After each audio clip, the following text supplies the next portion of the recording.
इस वीडियो में दोस्तों हम लोग बात करेंगे गोपालगंज के अंदर जो बाई इलेक्शन हुआ था, उपचुनाव हुआ था, वहाँ पर एआईएमआईएम ने भी अपना उम्मीदवार उतारा था। उसके बाद फाइनली जो है 3 तारीख को जो है वहाँ पर चुनाव हुआ और आज यानी 6 तारीख को 6 नवंबर को जो है वहाँ पर काउंटिंग हो रहा है। काउंटिंग अभी जारी है, उसी का अपडेट लेकर मैं आपके सामने हाजिर हुआ हूँ और कुछ बातों पर जो है मैं डिस्कशन भी करने वाला हूँ। हालाँकि वहाँ के अगर अपडेट की अगर बात की जाए दोस्तों, तो हम आपको बता दें कि वहाँ पर आरजेडी और जो है बीजेपी, इन दोनों के बीच में घमासान जंग चल रही है, घमासान लड़ाई चल रही है। कभी ये आगे हो रहे हैं, कभी वो आगे हो रहे हैं। बहुत कम मार्जिन के साथ जो है आरजेडी कभी पिछड़ रही है, कभी आगे हो रही है, बीजेपी कभी पिछड़ रही है, कभी आगे हो रही है।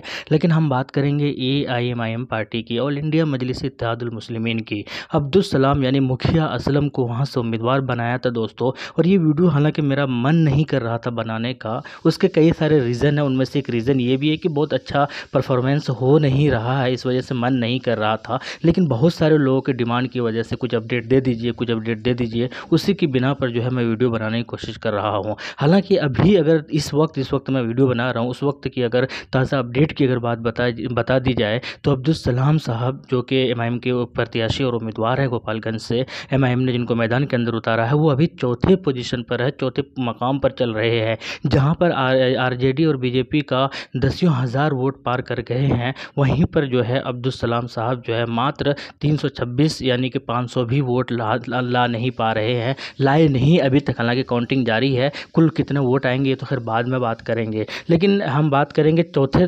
पायदान पर है, चौथे नंबर पर चल रहे हैं। हालांकि ये जो चीज़ें हैं इससे साफ झलक रही है कि कहीं ना कहीं एमआईएम की यहाँ पर जीत बिल्कुल भी नहीं हो पाएगी और एमआईएम की हार हो रही है यहाँ पर गोपालगंज के अंदर उप चुनाव की अगर बात की जाए, परिणाम की अगर बात की जाए तो। और उसमें से एक रीज़न इसीलिए ये भी था कि असदुद्दीन ओवैसी साहब को शायद पहले से ही ये अंदेशा था कि वहाँ पर एमआईएम उतना अच्छा प्रदर्शन नहीं कर पाएगी। इसी वजह से असदुद्दीन ओवैसी साहब भी वहाँ पर चुनावी रैली के लिए नहीं आ पाए, जबकि उनका जो है एक नाम था, उनके भाई अकबरुद्दीन ओवैसी साहब का भी नाम था उस लिस्ट के अंदर, जहाँ पर स्टार प्रचारक का जो लिस्ट है वो डिक्लेयर किया गया था। लेकिन खैर कुल मिलाकर यही है। लेकिन हम बात करेंगे दोस्तों कि क्या आपको लगता है कि पहली बार आप चुनावी मैदान के अंदर आएंगे और आप जीत जाएंगे तो आप बेवकूफ़ है, बिल्कुल ही बेवकूफ़ है, निहायत ही बेवकूफ़ है। आपको पहले ज़मीनी स्तर पर काम करते रहना होगा और ये 5 साल नहीं बल्कि आपको 10 साल और 15 साल भी जो है आपको काम करना पड़े तो आपको काम करते रहना पड़ेगा और उसके बाद आपके रिज़ल्ट जो है आपके हित में, या जो उसका नतीजा जो है वो आपके हित में जा सकता है।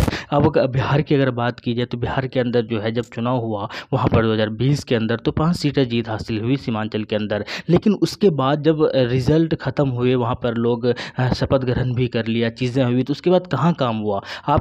मैं सवाल खड़ा नहीं कर रहा हूँ, लेकिन मैं ये बताने की कोशिश कर रहा हूँ कि गोपालगंज के अंदर हो या दूसरे विधानसभा के अंदर हो, किस लेवल पर काम हुआ, किस एनर्जी के साथ काम हुआ। आप चुनाव के वक्त मैदान के अंदर उतरेंगे और आप सोचेंगे कि आप जीत जाएंगे तो ये बिल्कुल ही बेवकूफ़ी होगी। खैर कुल मिलाकर यही है। मेरा मन तो नहीं था वीडियो बनाने का, लेकिन अपडेट चूँकि देना था, बहुत सारे लोग इस चीज़ के सवाल कर रहे थे, तो मेरा कहने का यही मतलब है कि आपको जो है ज़मीनी स्तर पर काम करना होगा। हर राज्य के अंदर आपको पहले निकाय चुनाव पर ध्यान देना होगा, ज़मीनी स्तर पर काम करना होगा, वार्ड ज़्यादा से ज़्यादा आपको जीत कर जाना होगा, ज़्यादा से ज़्यादा जिला परिषद पर काम करना होगा। उसके बाद फिर विधानसभा और लोकसभा के अंदर जीत हासिल कर सकते हैं। अगर हम बात करें वहाँ पर सीमांचल के अंदर, तो सीमांचल के अंदर जीत के कई सारे रीज़न थे, क्योंकि उनमें से एक ये भी था अख्तरुल इमान साहब का वो गढ़ है, तो इस वजह से एमआईएम का अच्छा प्रदर्शन हुआ। तो वहाँ पर काम लगातार 2015 से ही होता आ रहा था, लेकिन सीमांचल के बाहर उस एनर्जी के साथ काम नहीं हो रहा है जिस एनर्जी के साथ सीमांचल के अंदर काम हो रहा था।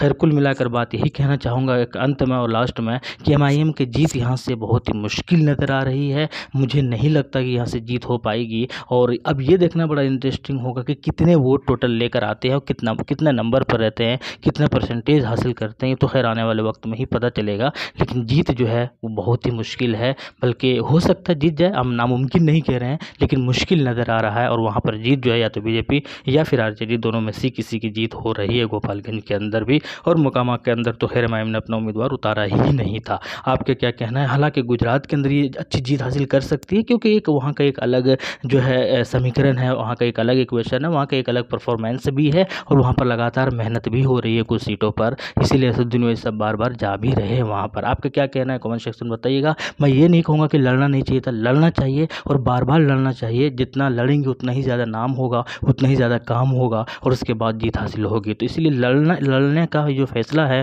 गोपालगंज के अंदर ये गलत नहीं था, मैं इस राहों पर रखता हूँ, बिल्कुल सही था और लड़ते रहना चाहिए। बल्कि कुर्नी के अंदर भी जो विधानसभा चुनाव होगा, उपचुनाव होगा, वहाँ पर भी एमआईएम लड़ेगी, बिल्कुल लड़ना चाहिए। आपको डर ये नहीं सोचना चाहिए कि किसकी हार होगी किसकी जीत होगी। आप अपना काम करते रहिए, बाकी जो है जनता के ऊपर छोड़ देना चाहिए। आपका क्या कहना है कमेंट सेक्शन में बताइएगा। शुक्रिया।